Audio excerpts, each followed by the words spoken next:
saya pingin menjadi Nasruddin Hoja. Kok kenapa? Karena beliau itu bisa demikian santai menyikapi keseriusan hidup. Oke. Tadi penelitian tentang kepemimpinan diri. Betul. Gimana nih melihat kepemimpinan di Indonesia nih? Ini dia tepi jurang dari ngomong kepemimpinan diri menjadi kepemimpinan di Indonesia. Bahwa kalau diri kita itu gelap, kita tidak bisa melihat apa-apa. Walaupun ada yang ngomong bahwa tertawa akan mengeraskan hati. Tapi justru anekdotnya Nasruddin Hoja itu melembutkan hati, membangun kecerdasan. Tertawa yang seperti apa? Tertawa yang seperti Dan tertawa yang diciptakan oleh siapa?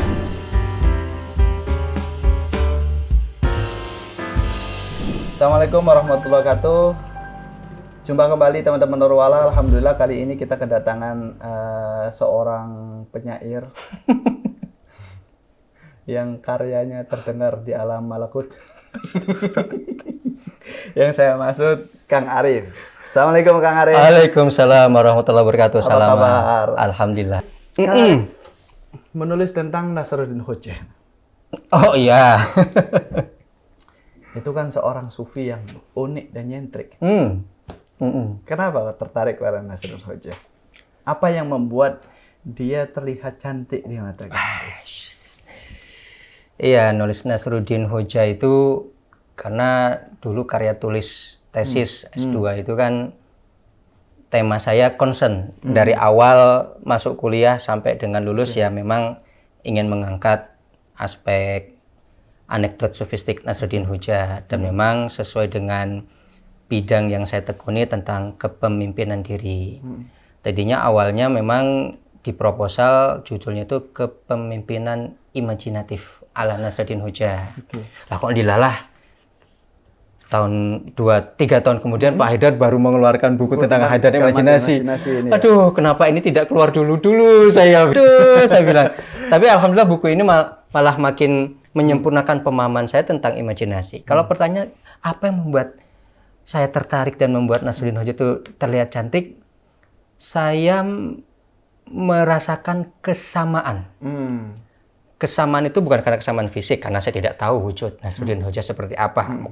Bahkan ada pembahasan apakah Nasruddin Hoja itu tokoh ada real, fiktif atau enggak. Meskipun kalau di tesis saya ada penelusuran ya ada yang menggambarkan ini tokoh ada, tanggal lahirnya sekian, makamnya di sini, kehidupannya menjadi guru, berkelana bersama para musafir atau segala macam. Kalaupun dia enggak sebagai sebuah tokoh rekayasa, sebenarnya tokoh imajinatif.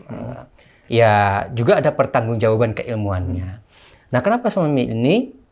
Karena saya memandang Nasruddin Hoja itu saya pingin menjadi Nasruddin Hoja. Kok kenapa? Karena beliau itu bisa demikian santai menyikapi keseriusan hidup. Oke. Jadi kalau di dalam kan kocak orangnya ya. Kocak. Jadi kalau dalam Al-Quran hidup itu hanya bersenda-gurau ya di Nasruddin Hoja ini ya. Awas hati-hati. Hidup itu bukan hanya bersunda. Karena ada Jawa, ada Batak, ada Padang. Ada Lombok juga. Ada Lombok juga dan lain-lain. Lombok lagi mahal harganya. Tadi penelitian tentang kepemimpinan diri. Betul. Gimana nih melihat kepemimpinan di Indonesia nih? Ini dia tepi jurang dari ngomong kepemimpinan diri menjadi kepemimpinan di Indonesia. Oke, nggak apa-apa.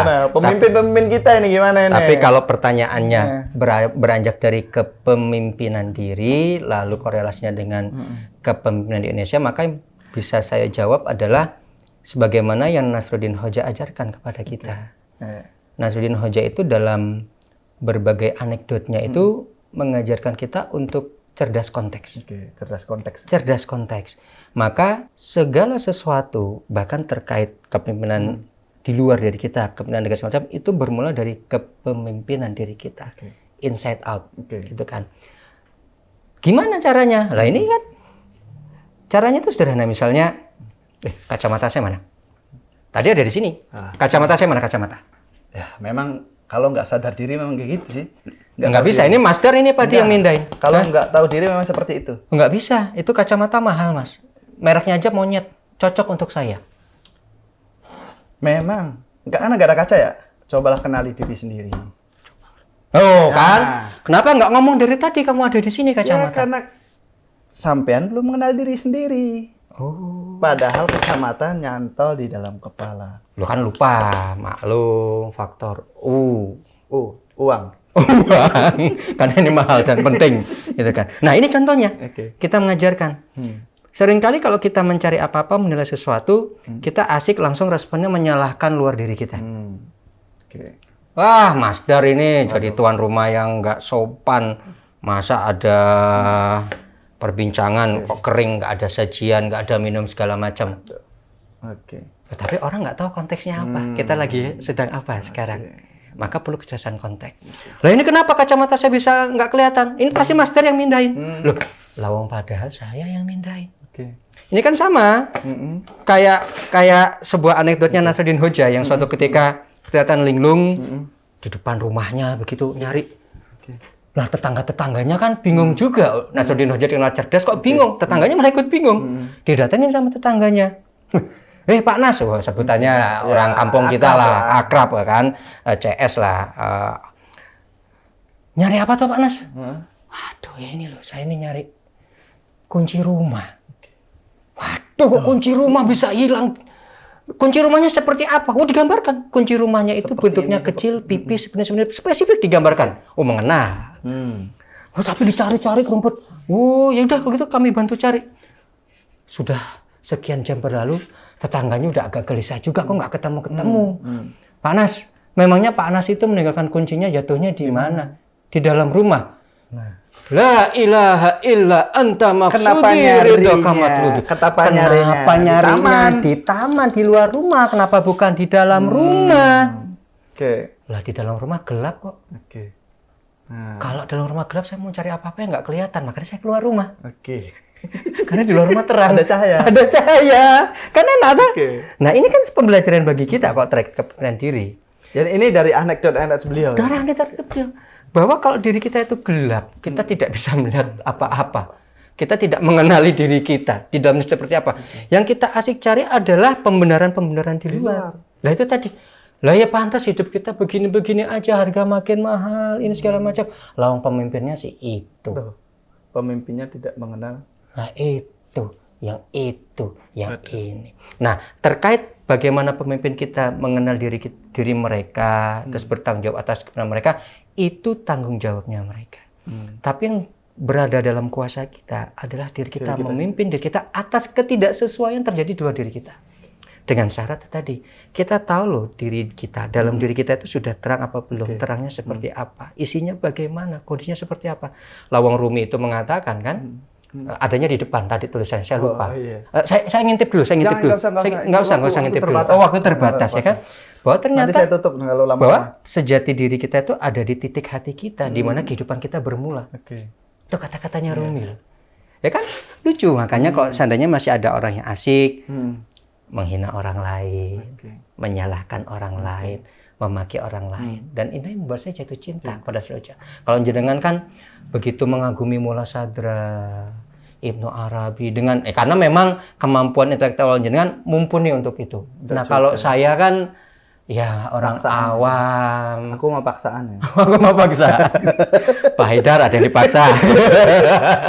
Nah, saya kan orang awam, maka memahaminya dengan cara yang termudah melalui anekdot itu cara saya untuk memahami tasawuf. Artinya dari Nasrul Hoja, anekdot Nasrul Hoja itu berarti kalau diri kita sudah tersinari, seruat apapun.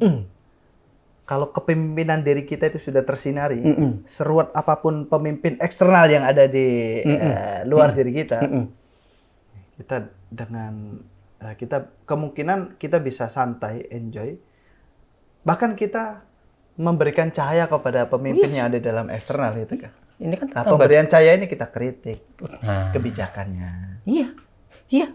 Kritik itu bagian dari welas asih kita. Tasawuf kan ajaran yang welas asih. Maka kritik itu bukan dengan faktor kebencian. Bukan karena faktor tidak suka orangnya. Ingat, tidak suka kebijakannya. Maka ketika kita tidak suka kebijakannya, kita mampu berwelas asih dalam frame-nya, bingkai besarnya. Ini bentuk kepedulianku, belas kasihku kepada masyarakat, kepada semesta. Maka aku menyampaikan kritiknya jadi elok loh, Mas. dan logis, bukan Dan emosional. logis. Betul. Artinya kalau kepemimpinan diri, kita sudah mengenal diri, diri kita sudah terpancarkan oleh cahaya tadi Betul, yang disampaikan. Maka saat kita mengkritik pun dengan adab, Iya. dengan etika, dengan moral, Iya. dengan rasional. Iya. Bukan kritik yang merusak Betul. segalanya. Lihat kan Nasruddin Hoja itu begitu, Mas. Suatu ketika dia datang, diundang ke jamuan kerajaan. Wow, para pejabat banyak segala macam. Raja A datang pejabat, trompet ditiup. Yang mulia ini sampai di sini. Udah diantar, silakan duduk. Sama yang lain juga seperti itu. Nasruddin Hoja datang dengan pakaian compang-camping. Dihadang sama pengawal. Ente siapa? Diundang kagak kok main datang aja. Loh, saya ini diundang. Nggak mungkin orang kaya Anda diundang. Pakai compang-camping Pakai nggak mungkin masuk compang-camping. istana. Nggak mungkin pakai compang-camping. Oh, begitu. Baik, akhirnya Nasruddin Hoja pulang. Menggunakan pakaian yang bagus, sudah disiapkan mewah dengan sorban, halus, sutra, kemilau. Begitu datang, wih, ada pejabat besar. Orang agung, ada tamu agung, ditutup rapat, disambut, silakan, kan? Padahal tampilannya aja yang tampilannya diubah kan? Akhirnya Nasruddin duduk. Oke, jamuan dimulai. Pada makan yang lain. Kemudian apa yang dilakukan oleh Nasruddin Hoja? Dia ambil makanannya, tapi bukan diarahkan ke mulutnya. Diarahkannya kemana? Ke sorbannya. Ayo makan, ini kan karena kehadiran kalian, karena dampak kalian yang berserba berkilau. Aku bisa hadir di sini karena andil kalian. Jadi karena dengan sorban itu dia bisa masuk, karena itu yang harusnya menikmati santapan itu sorban.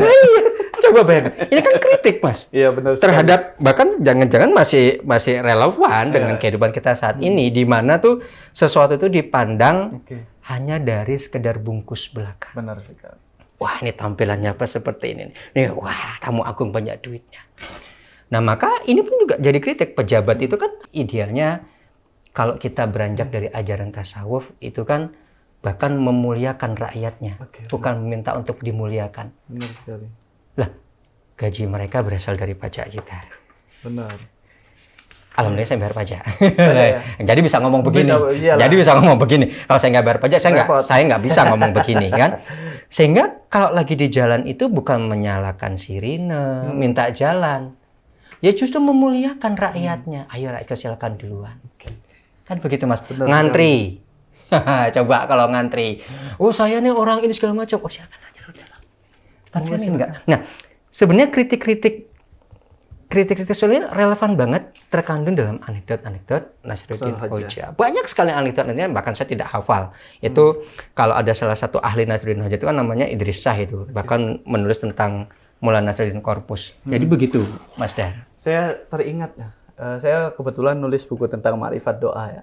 Ini di dalam buku itu ada satu bab tentang jangan remehkan doa orang. Sambutlah dengan amin. Ini kisahnya hampir sama dengan Nasruddin Hoja, bahwa kadang orang itu menghormati seseorang karena tampilan fisiknya. Wah, dia pejabat rapi, macam-macam, kita cium tangan macam-macam. Tapi saat Nasruddin Hoja pakai compang-camping masuk ke istana ditolak. Saya teringat di dalam buku saya itu ada kisah Syekh Ma'ruf Al-Karhi. Wah, ini seorang sufi besar. Sufi agung. Dia lagi jalan di satu tempat berpapasan dengan seseorang yang tidak dikenal, membawa air seorang ini. Lalu seorang yang membawa air ini berdoa, semoga Allah merahmati orang yang minum. Doanya yang bawa air? Iya. Oke. Semoga Allah merahmati orang yang minum. Si pembawa air itu ngomong. Si pembawa air ngomong kayak gitu. Di depan Syekh Ma'ruf Al-Karhi. Syekh Ma'ruf pun langsung minum. Langsung minum. Kemudian barang muridnya bilang, Syekh, bukankah kau sedang berpuasa? Puasa sunnah maksud saya. Kenapa engkau langsung meminum? Syekh Ma'ruf Al-Karhi bilang, saya berharap dari doa orang itu. Barangkali doa orang itu yang diijabah. Dia bilang, semoga Allah merahmati orang yang minum. Mungkin lewat doa itu. Dikabulkan.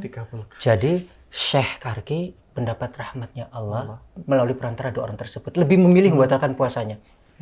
Padahal Tahu sendiri. Ini Siapa puasanya sih puasa sunnah ya. Puasa sunnahnya Sufi Agung itu kan setara dengan berapa kali puasanya kita orang awam. Tapi beliau membatalkan untuk penjual air minum yang berdoa semoga, bahkan penjual air minum itu bukan Sufi Agung, bukan orang terpelajar, bukan pejabat, bukan orang kaya. Itu perlakuan orang soleh, paham ilmu seperti itu. Jadi melihat isinya daripada melihat casingnya. Nah, kalau kita kan casingnya, dia pakai jubah nih, doa, kita minta doa, minta air, minta ini, cium tangan, mana pakai jubah. Coba kalau ada ulama yang nggak pakai baju, biasa aja bajunya, bukan nggak pakai baju, bukan. Ada ulama biasa aja bajunya, seperti orang pada umumnya.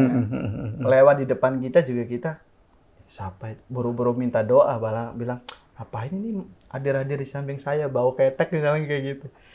Kadang kita menilai orang itu ya berdasarkan casingnya. Betul.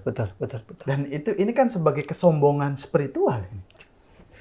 Ya. Dan anekdotnya Nasrul Hoja kan seperti itu. Betul. Nah, bukan hanya mengkritik. Justru dimensi anekdot Nasrul Hoja kaya dengan berbagai dimensi. Baik dimensi sosial, umum misalnya, sampai dengan dimensi irfan. Dari anekdot Nasruddin Hoja ini bahkan saya belajar adab.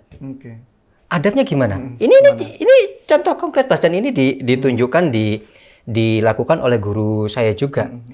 Jadi kalau seandainya ada orang yang dagangannya habis, padahal kita pengen banget dagangan orang tersebut, biasanya respon kita gimana? Pak, beli satu.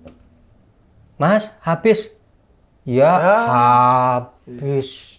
Mana sih, udah jauh-jauh, mana hujan-hujan.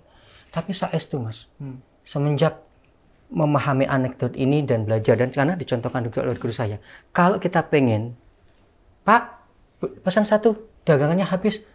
Wah, habis. Alhamdulillah. Loh, itu adab loh Mas. Benar. Karena betapa itu Allah sedang mengirimkan rezekinya sehingga orang itu bisa tutup lebih awal, dagangannya habis, pulang ke rumah, istirahat, ketemu keluarganya lebih awal. Kita tidak melihat dimensi itu. Benar sekali. Nah, Nasruddin Hoja mengajarkan kita untuk peka perspektif. Jadi ada dimensi-dimensi yang kita cuma lihat ini doang, ternyata enggak. Gitu loh. Karena apa? Karena ego kita. Kalau kita berdoa kan ya karena saya kepengennya ini, kenapa kamu tidak kok habis kok? Jadi yang diinginkan kita. Padahal tadi nggak ada welas asik yang lain. Ihdinas siratal mustaqim. Tunjukilah kami jalan yang lurus, bahwa kehidupannya bukannya tentang aku. Kalaupun aku ya akunya Allah, aku yang besar, bukan aku kita. Gitu loh Mas. Jadi anekdot itu dimensinya banyak sekali, mengajarkan kita jadi lebih lembut. Kesannya memang mengajak kita tertawa. Sekalipun ada yang ngomong bahwa tertawa akan mengeraskan hati. Tapi enggak. Justru anekdotnya Nasruddin Hoja itu melembutkan hati, makanya membangun kecerdasan kita. Tertawa yang seperti apa dulu? Tertawa yang seperti dan tertawa apa? Yang diciptakan oleh siapa? Betul sekali. Ya menariknya dari sosok Nasruddin Hoja ini. Kalau kita sandingkan misalkan antara lelucon dengan filsafat kan jaraknya terpisah jauh ya. Serius. Koplay. Kalau lelucon dan koplay gitu. Filsafat kan serius macam-macam gitu. Lelucon itu sepele, dangkal. Filsafat itu mendalam, penuh makna. Kemudian kalau kita sandingkan antara lelucon dengan hikmah tasawuf misalkan, itu juga kan jomplang banget ya. Kalau lelucon bersifat duniawi, melalaikan kehidupan gitu kan. Tapi kalau tasawuf itu bersifat ilahi, mengingatkan pada Tuhan, tidak melalaikan dan sebagainya. Tetapi di tangan Nasruddin Hoja, dia seorang pelawak tapi filsuf. Dia seorang pelawak tapi sufi. Jadi dalam dirinya pelawak, sufi, filsuf. Bahkan dia penasihat sultan kan ya? Penasihat sultan. Kok bisa ini? Iya. Bagaimana Kang Arif ini melihat dalam sosok yang luar biasa ini? Saya melihat penggambaran Nasruddin Hoja itu seperti karakter tasawuf, Mas. Kalau filsafat itu kan ibunya para ilmu, katanya kan. Nah, tasawuf itu kan, tolong saya direvisi, ya induknya yang bahkan membawa. Jadi semua ilmu itu justru diselimuti dengan tasawuf. Apa yang tidak tasawuf? Apa yang tidak mengandung cinta? Apa yang tidak mengandung ulas asih? Apa yang keilmuan mana yang di dalamnya tidak mengajak kita untuk mengenali yang satu, mengenali hakikat? Pasti semuanya ada. Nah, Nasruddin Hoja itu menggambarkan karakter tasawuf itu sendiri. Dan dituangkannya menggunakan metafora pengandaian anekdot. Dan anekdot, syair, itu kan karakternya memang fleksibel. Karakternya lembut, tidak rigid. Jadi kalau justru kita menganggap filsafat itu serius, lelucon itu yang kompleks dalam itu sebenarnya sangat jomplang, berarti jangan-jangan kita belum memahami ilmu sebagai ilmu itu sendiri. Tapi ilmu sebagai sebuah komoditas, sebagai komoditas, ya kan? Yang gapnya jarak banget. Oh, bendawi segala macam. Tapi sebagai sesuatu yang meta, sebagai sesuatu yang lembut, sebagai sesuatu apa sebenarnya? Yang tacit, yang tidak tersentuh, tidak terlihat. Ya sebenarnya sama. Ini hanya tentang jarak itu bukan berarti membedakan ini lebih baik, ini tidak, ini lebih serius, ini tidak. Sebenarnya jarak itu untuk melihat bahwa dalam perjalanan menuju ke sana itu ada loh. Berarti makin sini tuh ada filsafat yang lucu. Di sini tuh ada kelucuan yang makin serius. Kan seperti itu. Nah, anekdot Nasruddin Hoja itu menggambarkan ini. Jadi menggambarkan bahwa ilmu itu sesungguhnya lembut, fleksibel. Tasawuf itu seperti itu. Maka tadi saya bilang, ketika kita mendalami, mempelajari, membaca anekdot-anekdot itu, kita bukan hanya dapat tentang ketawanya. Benar. Terkadang kita bisa mendapat sebuah perenungan yang dalam. Kayak suatu ketika si Nasruddin Hoja itu pulang dari pertemuan atau dari pasar, saya lupa, sambil membawa sekerat hati, karena kalau zaman kan diikat dengan tali, dan dia sambil memegang kitab. Gembira, senangnya minta apa nih? Tiba-tiba dari atas burung Raja Wali menyambar hati, wush, dibawa. Nasruddin Hoja marah nggak? Enggak. Marah, tapi dalam konteks marah yang wajar. Marahnya bukan karena kehilangan, karena merasa haknya diambil. Dasar, mau nyebut kampret kan nggak bisa, karena burung. Orang cerdas masa nggak bisa membedakan mana kampret, mana burung. Dasar burung kurang beruntung. Ambillah hati itu. Karena aku masih punya resepnya di sini. Bukunya.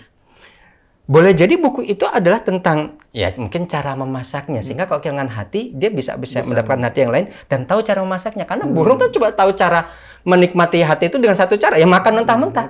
Tapi sebagai manusia kita diberikan akal, akal imajinasi untuk membuat hati itu menjadi seperti apa. Atau bahkan sebuah cara untuk mendapatkan hati yang lebih banyak. Hati yang lebih sering. Jadi bagi kita, ini lucunya di mana? Itu lucu. Karena biasanya kalau orang kehilangan akan ngunek-ngunek, memaki-maki, meratapi diri. Ini enggak. Kan keren. Artinya ya itu imajinasinya. Itu tadi. Imajinasi. Betul sekali. Saya juga pernah membaca kisahnya Nasruddin Hoja ini, menarik saya kira. Kebetulan saya di dunia pendidikan misalkan. Dan ini sangat relate sekali. Jadi suatu ketika Nasruddin Hoja itu ingin menyampaikan khutbah seminar, mau menyampaikan seminar. Khutbah, akhirnya dia membuka Assalamualaikum warahmatullahi wabarakatuh. Dan setelah itu Nasruddin Hoja bertanya kepada peserta, apakah kalian tahu apa yang ingin saya sampaikan? Para peserta bilang, saya tidak tahu, Tuan. Setelah itu Nasruddin Hoja menutup seminar itu. Ditanya kenapa? Ngapain saya mau menyampaikan sesuatu kepada orang yang tidak tahu? Ya percuma. Lalu ini si mahasiswa ini masih pingin mendapatkan hikmah dari seorang Nasruddin Hoja. Dipanggil lah keesokan harinya, dipanggil lagi. Mau nyampein seminar, dia membuka dengan pertanyaan yang sama. Apakah teman-teman tahu apa yang ingin saya sampaikan? Para peserta bilang, saya tahu. Nasruddin Hoja bilang, ngapain saya menyampaikan sesuatu kepada orang yang sudah tahu? Ya sudah tahu. Ya sudah. Buat apa fungsi saya? Tidak berguna. Sudah tahu. Ya sudah. Mahasiswa masih penasaran. Akhirnya mau ngundang lagi, tapi harus diskusi dulu dengan yang lain. Nanti kalau Nasruddin Hoja bilang yang sama, Yang kelompok kiri bilang saya tidak tahu, yang kelompok kanan bilang di briefing. tahu, di briefing. Oke. Akhirnya hari ketiga Nur Hoja datang lagi mau menyampaikan seminar. Nur Hoja bilang pertanyaan yang sama. Apakah Anda semua tahu apa yang ingin saya sampaikan? Kelompok kiri yang satunya bilang saya tidak tahu. Yang satu saya tahu. Nur Hoja bilang yang tahu tolong mengasih tahu kepada yang tidak tahu. Setelah itu pergi lagi. Oke. Artinya apa yang kita dapat di sini gitu? Ini kan menjadi mau memberikan kritik kepada kita kan sebagai pembelajar, sebagai mahasiswa, sebagai orang yang ingin siap belajar sih. Kadang kita mau masuk kelas tapi kita tidak persiapan bahwa tidak tahu apapun. Yang apa yang kita belajari dengan kosong gitu kita ke kelas.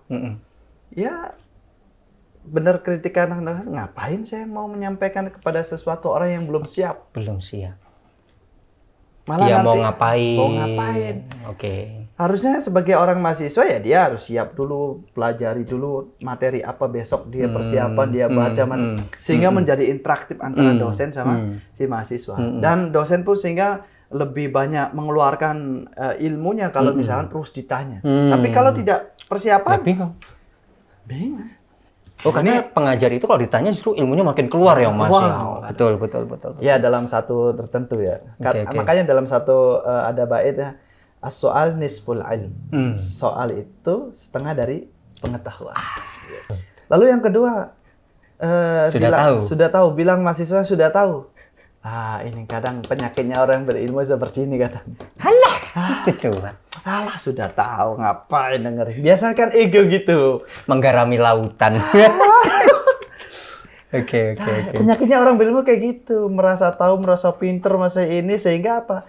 Kerujukan ilmu dari yang lain itu ditolak mentah-mentah. Nah, sehingga orang yang berilmu juga nggak boleh merasa paling tahu sendiri. Itu kritikan anak Oke. Lalu yang ketiga, yang setengah tahu yang saya tahu, itulah dunia mahasiswa harus seperti itu, tolong menolong. Kalau ada mahasiswanya yang tidak tahu ya kita share yang kita tahu. Itu sebagai amal dari ilmu kan seperti itu. Semakin kita mengamalkan, semakin dalam kita ilmu.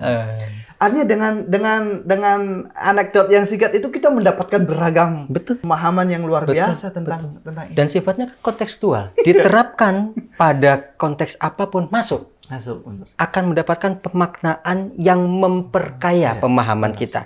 Mulai dari kepemimpinan diri, mulai dari bagaimana merespon orang, sehingga tuh kalau ada apa-apa kita nggak jadi gumonan. Nasrul Hoja itu nggak gumonan. Benar sekali. Karena kan kalau di tasawuf itu the higher respon itu adalah ketika kita nggak gumonan, biasa saja. Benar sekali. Tapi kalau ada apa-apa, wah itu di pemerintahan kita belum mencurahkan cinta kasih. Oh begitu, oke. Sepertinya ada yang salah di sini, maka bagusnya ini. Dan saya sampaikan feedbacknya, kritiknya seperti ini. Itu enak. Benar sekali. Enak tuh. Menarik jadi ya Nur Hoja. Makanya saya bilang satu tokoh yang bisa menjembatani kajian filsafat menjadi renyah. Betul. Kajian tasawuf bisa dinikmati oleh khalayak umum. Betul. Dan ini merupakan imajinasi yang luar biasa. Betul. Kita pun ya, kita mungkin Mas Arief ataupun terutama saya, tanpa kita mempunyai imajinasi yang luas, susah memahami Nur Hoja. Hanya mencapai kedangkalan dan ketawa-ketawa saja. Nah, karena penting ya membaca buku ini. Betul. Nah, buku ini sebenarnya saya menyesalkan. Kenapa buku ini muncul ketika tesis saya sudah selesai? Andai dulu buku ini muncul barengan sama tesis saya, wah Masya Allah. Insya Allah jauh lebih pintar saya. Nah, yang menarik dari buku Pak Haidar ini juga adalah tentang bahwa sesungguhnya imajinasi itu berdampak pada kepemimpinan diri seseorang.